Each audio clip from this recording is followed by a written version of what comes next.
Hi, and welcome back to News from the Real World podcast, coming to you from Carnegie Mellon University School of Drama. I'm Andrew. Jordan. Caitlin. Abby. And we're here today to talk about news from the past week in entertainment and technology.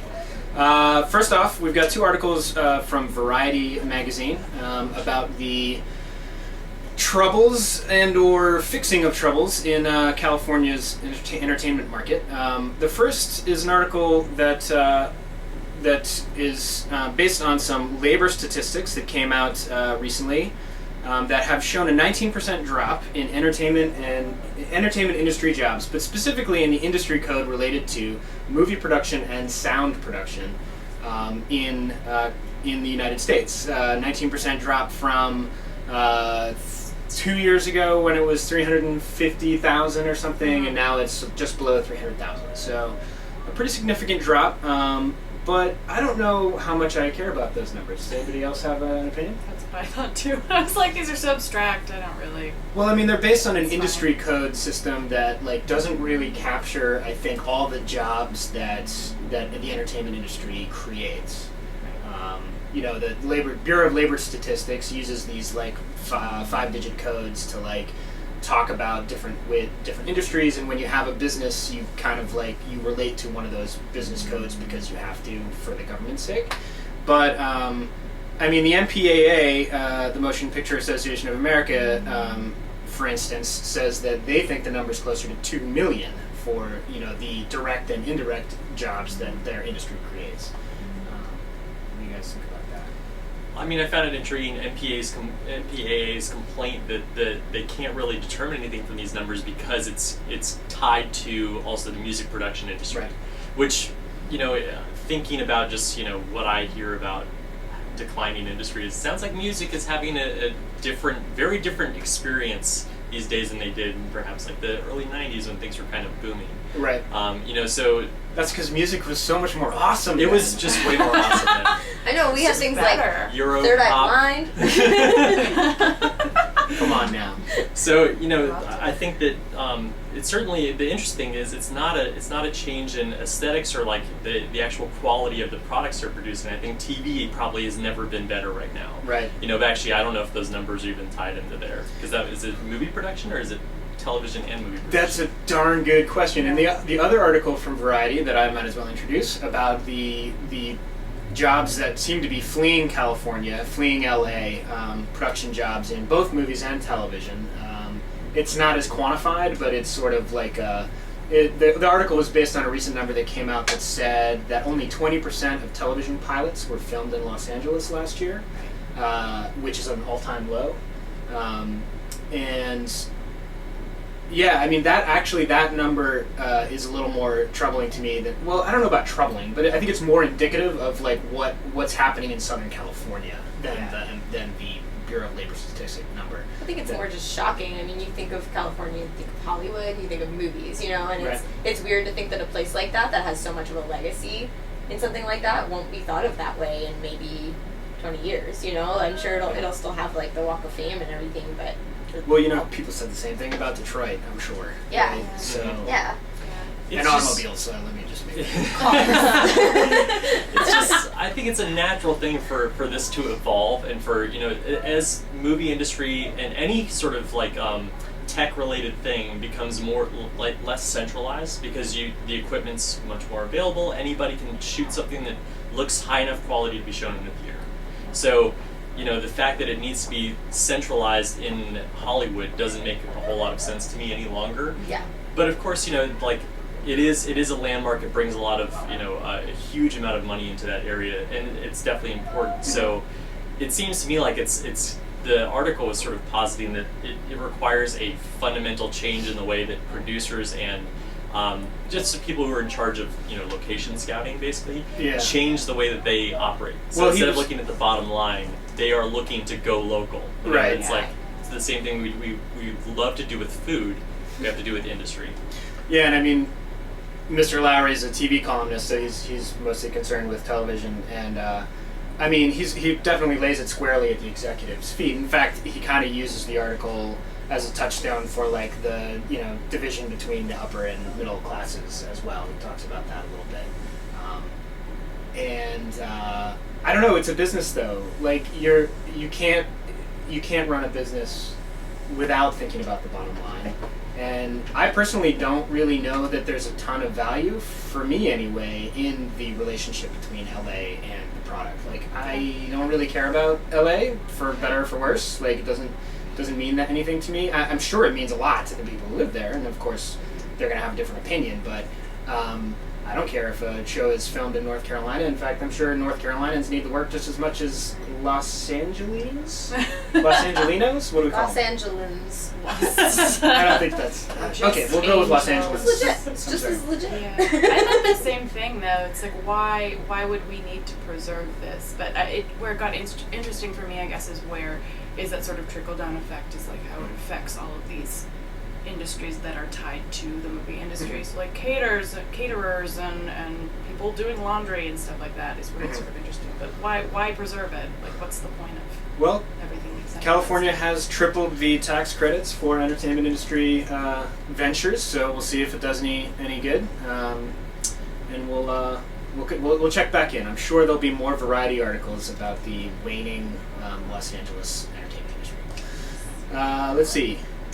What's next? Caitlin? Next is the animated Tron-like paint job, which I suppose won't make much sense unless you see it, so you should. But it's this like can throw a video in chargeable there. paint sort of stuff on this car.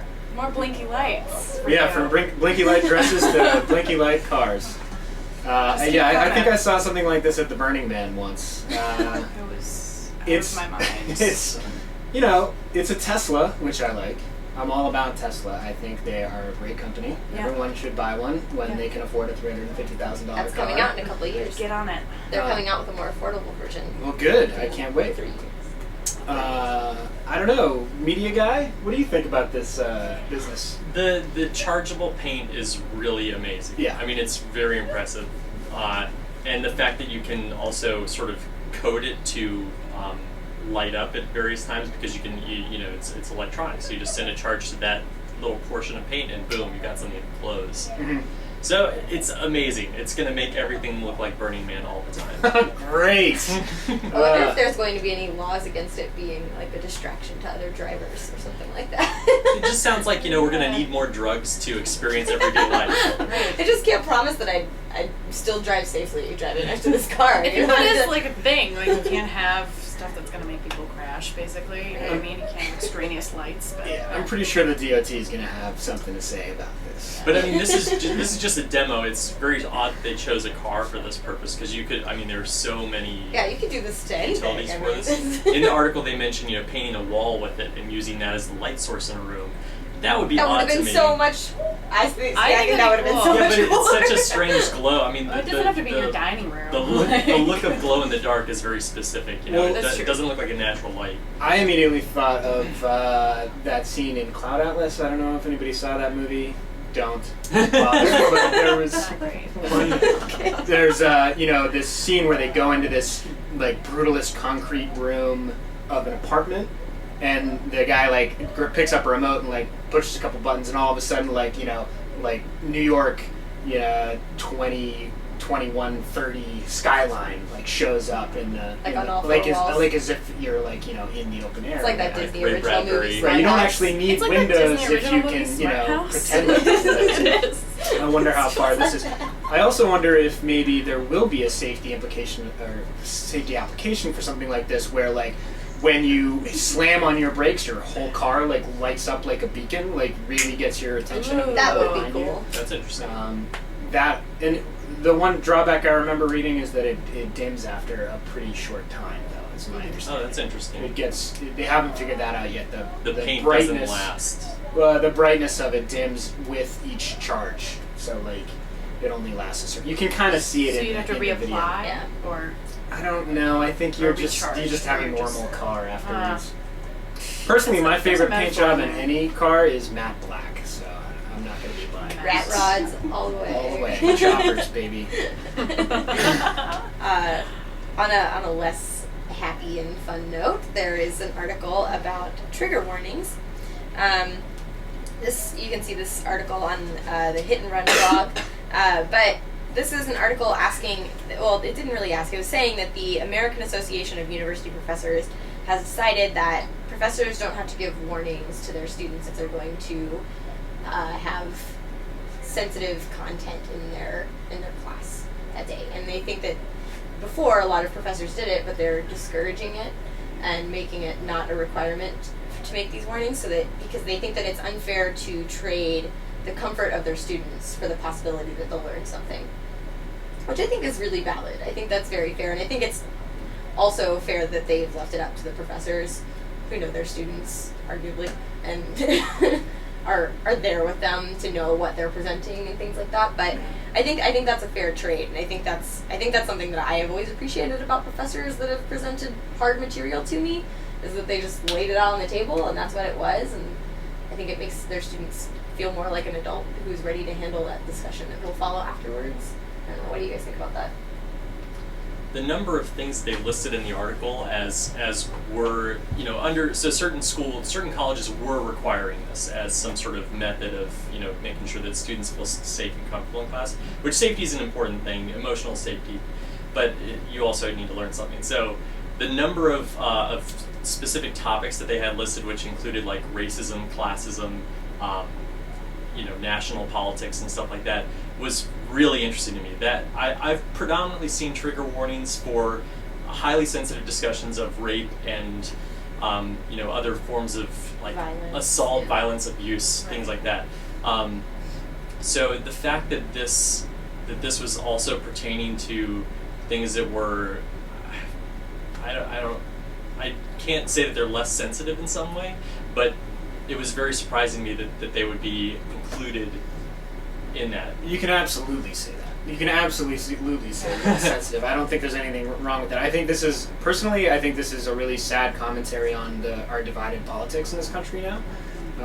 I think it just reeks of the sort of bipolar way that we've kind of developed our belief systems, and it bothers me a lot. Like I think if your education isn't challenging you, if it isn't making you uncomfortable, then you're not doing it right. Like it's supposed to be traumatic. It's supposed to be one of those things that changes you forever and changes your perspective. And if it's not doing that, then what's the point? Like it's just galvanizing your opinions that you already have. Then, What are you learning if you're just hearing the same things you're comfortable hearing all the time?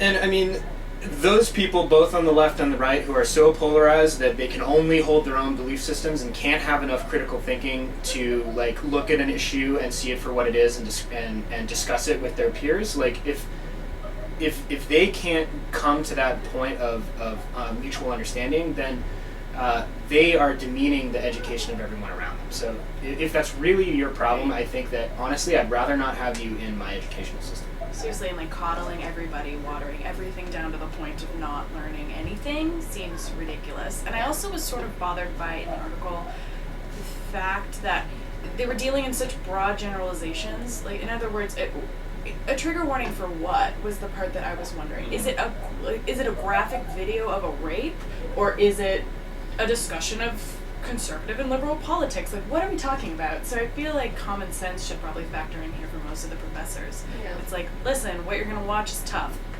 Watch it. That is a Right. trigger warning that might be appropriate, but if it's for everything, that just seems ridiculous, I think.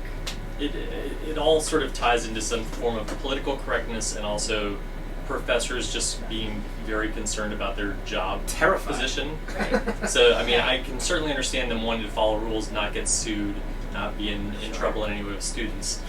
But yes, I agree, common sense down the line. Well, I mean, it probably also, in this article doesn't mention it, but it definitely ties into the whole degradation of the tenure system in the country, where very few professors these days have any kind of security in their job. Right. The number of associate professors to the ratio of associate professors to tenure professors is just like way out of scope at this point. So maybe that's really where the root of this problem is, and maybe that's more the way you can fix it, is not talking about trigger warnings, but talking about how professors should have some sort of, I don't know, protection for trying to make us think about things in different ways. Like, duh. That should be what they're doing. Right. I mean, if you think about the classes you've remembered throughout your life, it was never the ones where you, relearned grammar. Yeah. Right. Well, thanks for joining us.